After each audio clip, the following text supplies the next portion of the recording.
Okay, so ibaw inyong mga heads, mga ulo, ito po, para sa bendisyon.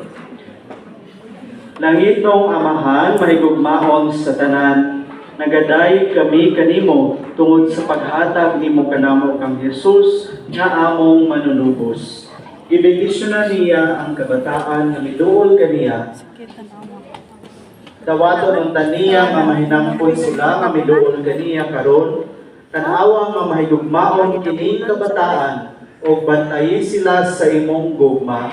Among ipangayo, Amahan, pinaagi sa imong hinigugmang anak, si Hesus Kristo, among Ginoo. Amen.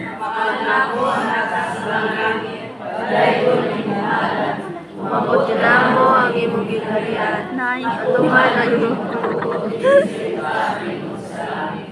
Ang kalan mo sa matatalo, ihatag na ang pinagalaw.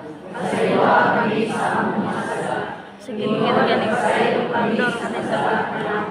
Upili mo kami tugias sa panalala. Inunuwa luwas sa kami sa pagkanaw. Talihong mga bata, balik sa inyong lingkuranan. Mula itong isunod ang pasalamat o pahintalo.